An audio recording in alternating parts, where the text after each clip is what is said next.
Yeah. They're all taken. Yeah. Oh boy. Don't drop it, Lieutenant. Oh.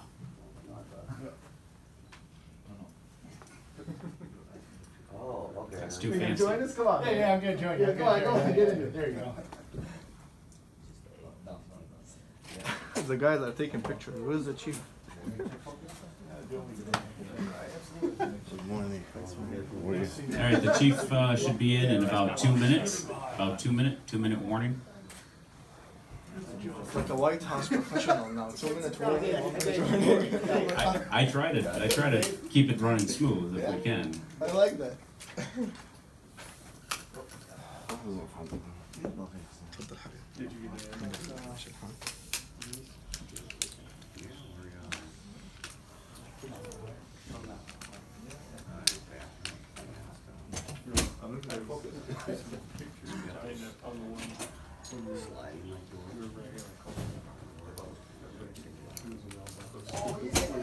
And the whole team sticking in there doing this. If I find it, I'll send it to you. It's like, the whole team, every night, that's a good one. Go to him a lot too. Morning. Morning.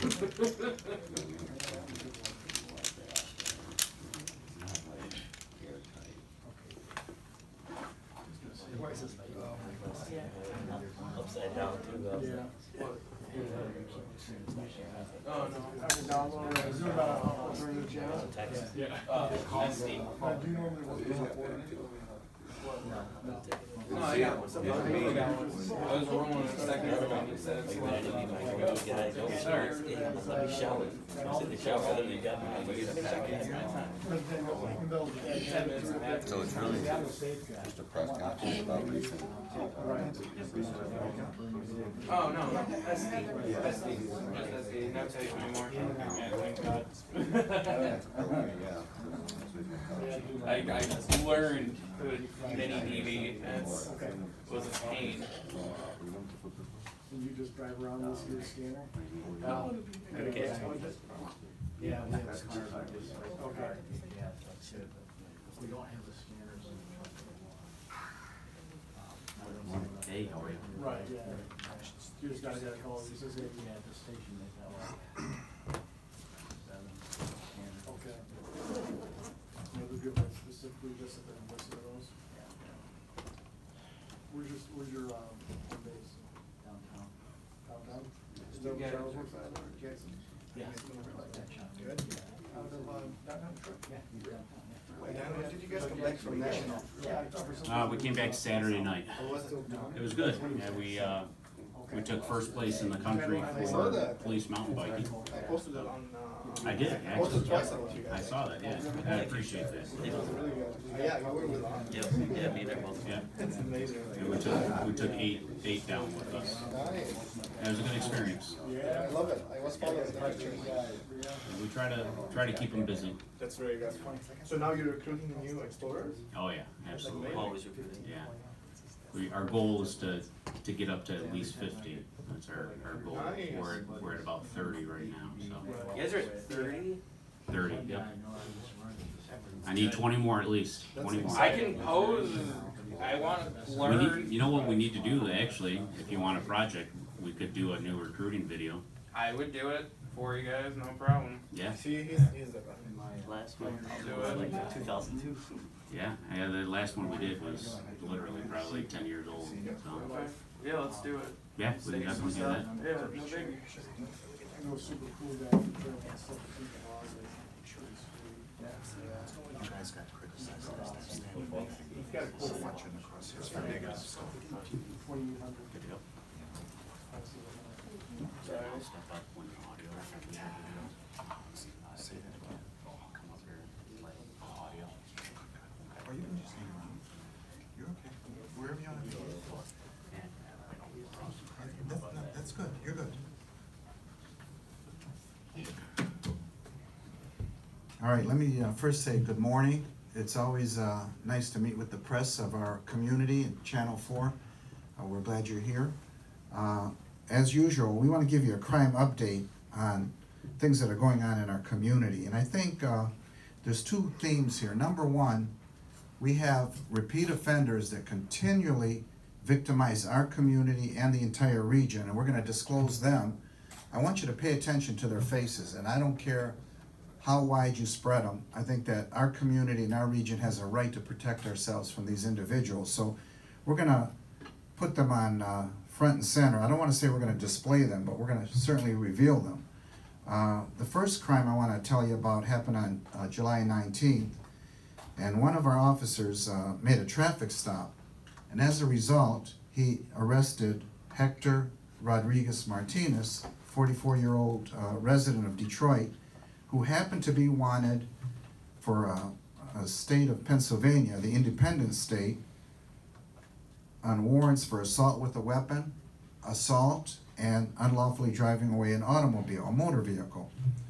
And 400 times a year, our men and women proactively stop a car in our city where they make a similar arrest. And I can tell you, looking at the charges that this man was wanted for, he clearly posed a danger not only to our city but to our entire region.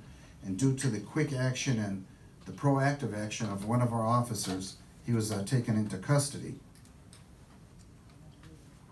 The second case I want to update you on occurred on July 17th, and our department was investigating a huge fraud at Westbourne Chrysler. I don't have to tell anybody, Westbourne Chrysler in the west end of our city on Michigan Avenue is one of the biggest companies down there, and fraud knows no limits. There was a gentleman that came in there, had fraudulent ID, fraudulent documents, and as a result, he was able to take a $5,500 vehicle from the dealership. I can tell you that our officers and our detectives in particular did an extremely great job in identifying the suspect and bringing him to justice. And as a result, he was charged with some pretty serious crimes, and you can see them on the screen and in the package, so I'm not going to go over them. But I think what's important here for our citizens to know is that this type of fraudulent offense and identity theft is really plaguing our entire community, so citizens should be aware not to lose any of their ID and always report anything that looks out of place. And increasingly, our department is working with the entire region here to identify these type of suspects, because they're quite deceptive and they're quite elusive, and they just hit one community after another and then they're gone for a while. So again, I'm very proud of the leadership team in our detective bureau that worked very hard on bringing that gentleman to justice. The third case I want to bring to light, we have a very alert citizen in the area of 6800 Oakman in our city. And this citizen saw someone trying car doors. And I'm going to talk more about lock it or lose it in a moment. The citizen didn't wait for something worse to happen. The citizen called the police, and as a result, we did in fact arrest a person, and he was ultimately charged with failing to obey the officer, and he'll be taken to court on that charge. But what's important here is that a citizen was very observant, and no matter how small, they called the police department. And these type of crimes can really shatter the security of our community. At times they hit 5 or 10 cars where we're not so fortunate, and they take stuff. But in this case, the citizen's report caused a crime not to happen.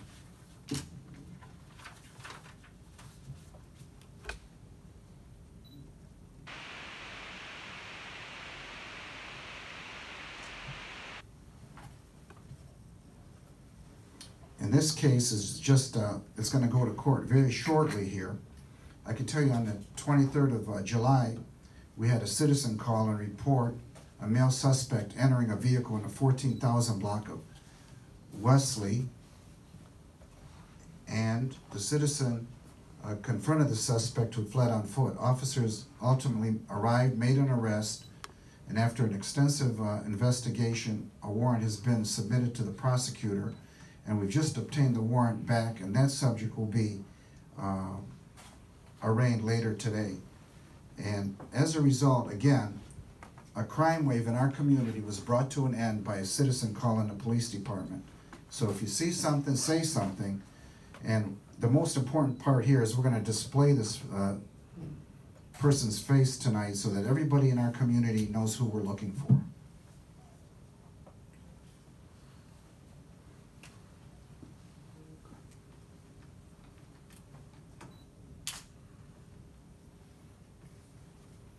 Okay, the next thing I want to talk about is these catalytic converters. We had a team of 3 people that had plagued our entire region. They'd come into our city, and in one night they'd hit 3 or 4 people. These are very expensive items for people are insured and underinsured. They cost several $100s to replace, and they were stealing catalytic converters. There's a platinum inside that makes it very valuable to them. And these 3 individuals really plagued our entire region. And after great work by our detectives, our special operations people, and they do the undercover surveillance, I'm happy to report that these 3 individuals have been taken into custody, and you can see that they've been charged with habitual for and some very serious crimes that came out of this. And again, these individuals did not only plague our city, but they plagued the entire region.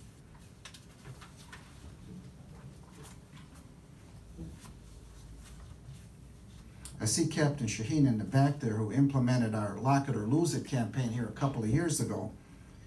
And you know, no matter how much we tell people to lock it or lose it, we continue to have several cars every week that are victimized because they leave them unlocked and they leave valuables in plain view in the car.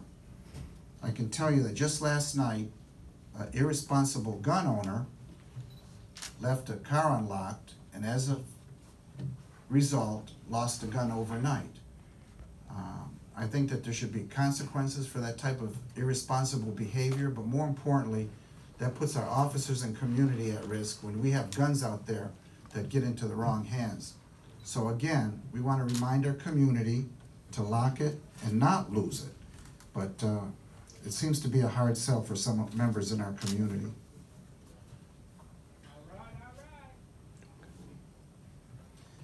Next, on July the 20th, we had a pretty awful crime at our Fairlane Town Center at Macy's. We had individuals there that busted a glass case and committed a serious theft. As it turned out, one of the 2 suspects was a CPL holder, and that person was armed, and ultimately they were charged with robbery. The second suspect was taken into custody as well, the female you see on the screen here. And subsequent investigation disclosed that in the trunk of the car that the female and the male showed up in also had an AR-15 pistol that you see here on the table in the trunk of that car. Additionally, they recovered numerous stolen items from other stores in the region and in the area. This just underscores the dangerous job that our men and women have to face every day. You get a call on a theft at a store, and a guy's carrying a gun, and he's been licensed by our state, CPL holder, and again, it's some irresponsible gun ownership, an irresponsible person out here committing a crime, and our officers are literally put in the crosshairs of those kind of offenses. They're charged with unarmed robbery and retail 1 and resisting and opposing, and we'll continue to work with the prosecutor to bring this case to closure. Number 8, we do respond to regional requests. We had one request from the Inkster PD and Michigan State Police. They had an individual blocked off in a wooded area in Inkster. They needed assistance from our canine. Our canine handler went over there, and as a result, they identified and captured a suspect wanted in questions regarding a homicide. And again, this emphasizes 2 things. Number 1, that our department does always work with other communities when we're called upon, and crime knows no borders. And I couldn't be prouder of our canine handlers and of our department for that one.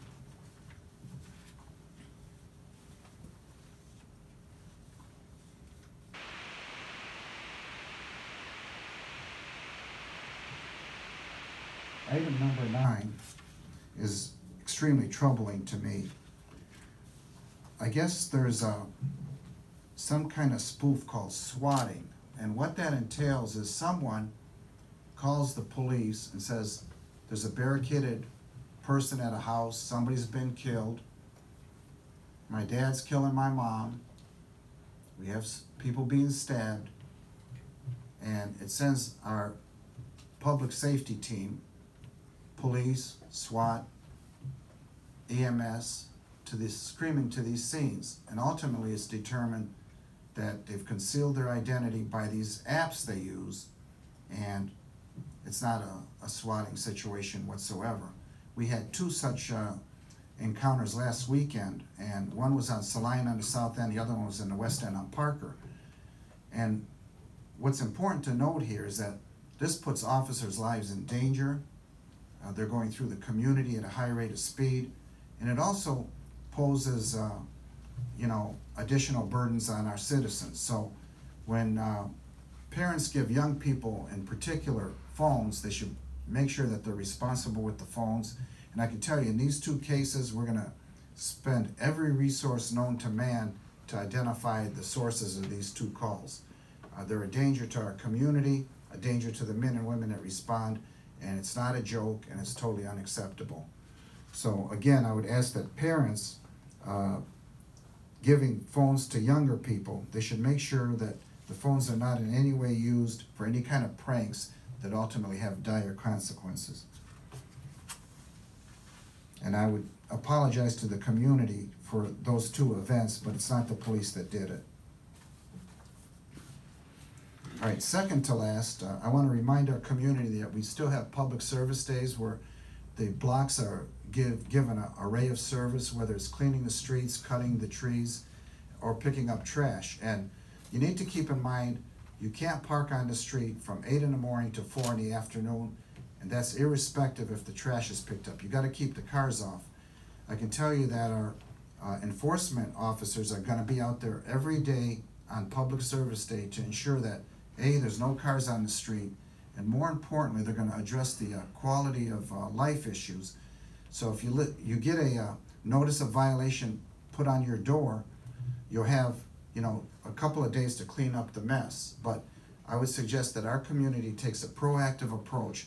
We've done some great cleanups in the south end, out in the 5 Beat, west of Telegraph, and we're taking it one block at a time to ensure that our community stays a shining example where people want to live and raise a family. So as we get halfway through summer, I want to remind our community to make sure that they cut their lawns, clean up the trash in front of their house, and make sure that overnight, when sometimes you get litter blowing in or somebody dropping it off, that you clean it up.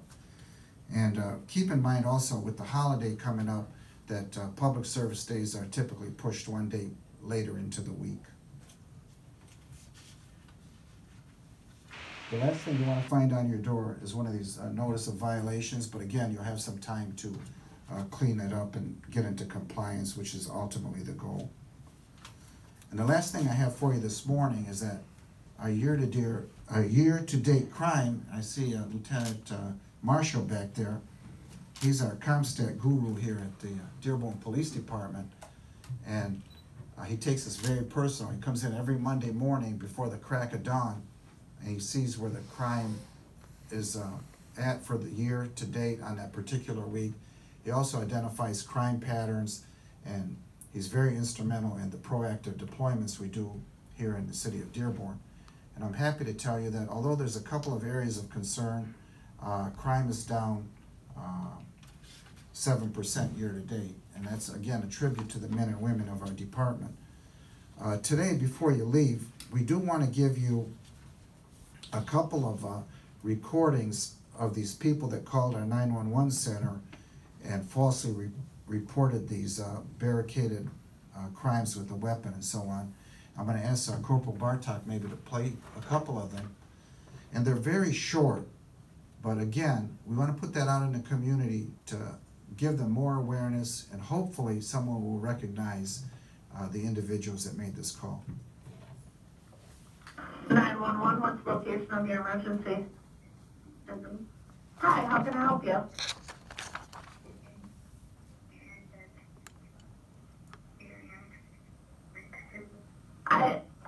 I can't hear you. What's going on?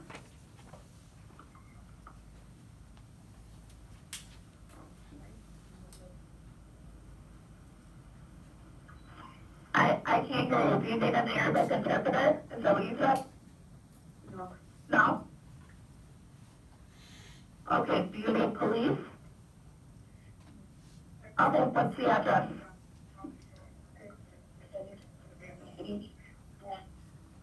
Okay, I can barely hear you. Can you say the numbers again?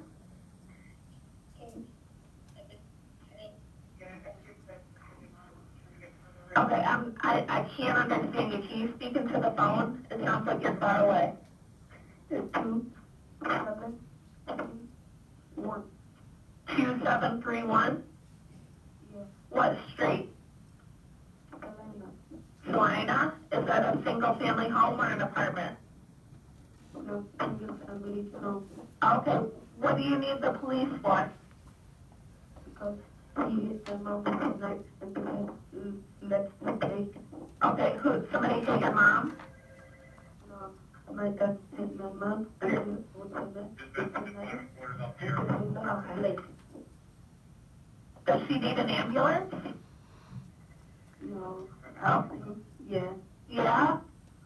Okay, and you said he hit her and she's bleeding from the leg? Yeah. Yeah? With the knife? Yeah. Okay, is he still there? Yeah. Okay, hang on 1 second, okay? Don't hang on.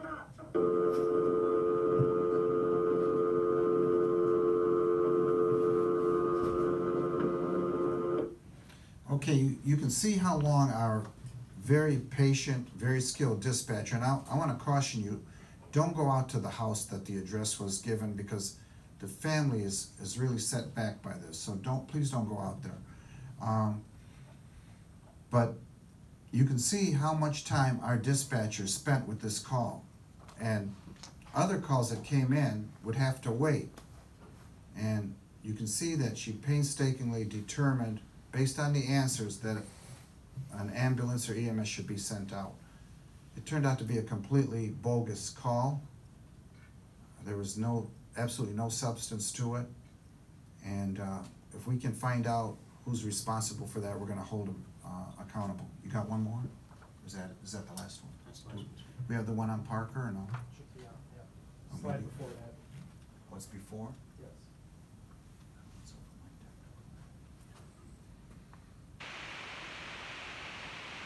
deck. They won't please concentrate.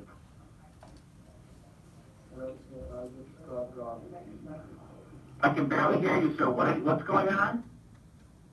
Sir, I just got dropped. I have some robbers at my doorstep. Okay, where are you at? 2631 Parker Street. Okay, what happened? Sir, somebody broke into my house and they just Okay, were you home when they robbed you, sir, or did they come in and just break into your house? I was not home. I just came and they just robbed me. Okay, sir, did you see the people who did this? Yes, sir. Okay, are you injured? No, I'm not. I'm okay. But I'm keeping right there. Just coming out. I have to look my door. Can you give me a minute, please? I can barely hear you, sir. You're mumbling. What do you need? Sir, give me a minute, sir. Just trying to lock my door. Give me a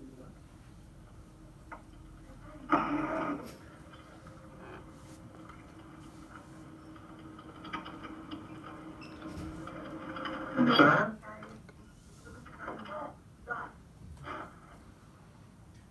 It sounds like it may be a home invasion, but he seemed very evasive with the answer, so, and now he put the phone down.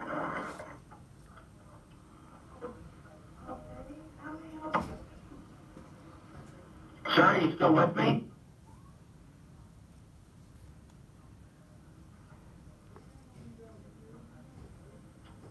Hello?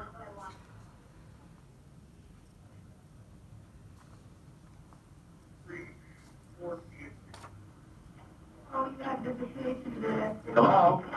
He said he was going to set the phone down to go lock the doors, and he's not coming back.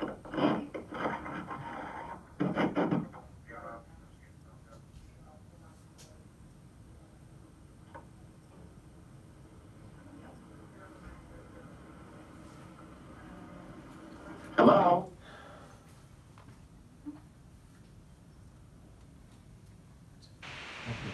So you get the idea. And, you know, you can get firsthand how professional our dispatchers are.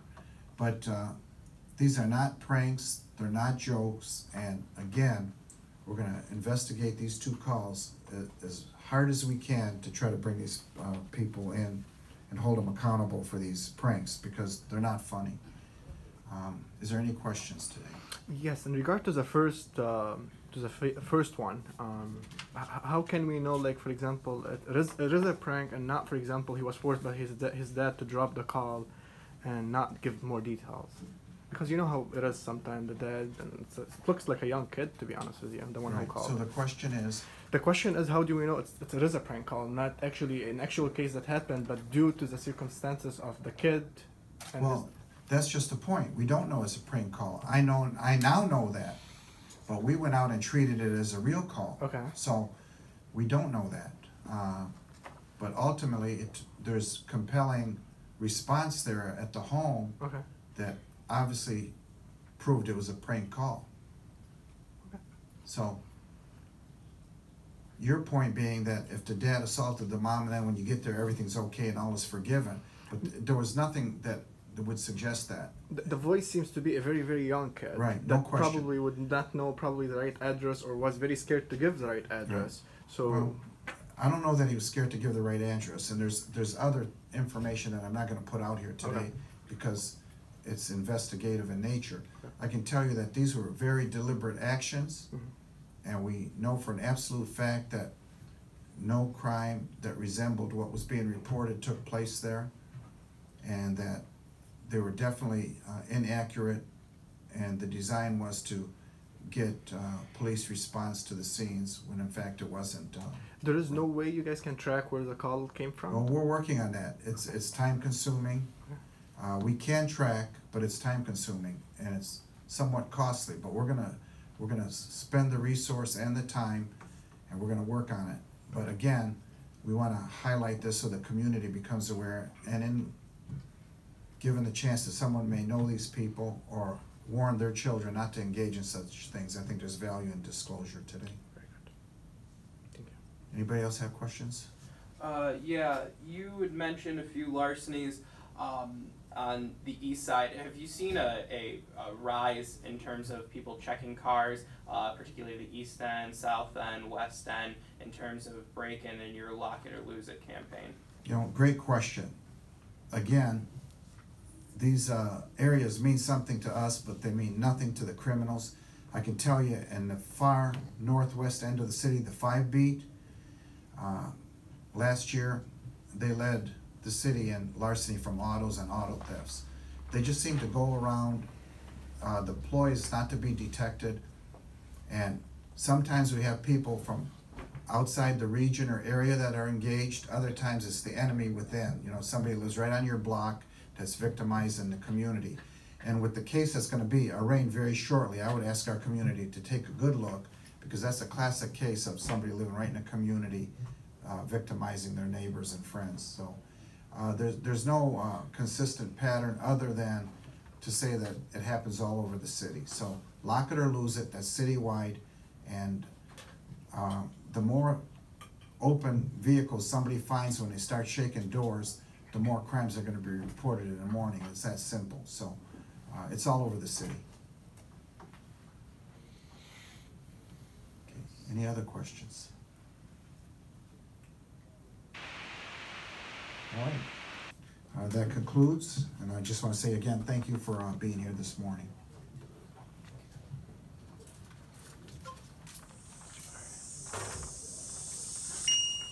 Let me first say Once he's away, he needs to put an actual press release out there, so Absolutely. that you can put it out Yep. to everybody. Yep. So, Once the last one is arraigned, we'll send out a copy by way of Nancy for everyone, so be looking for it later this afternoon.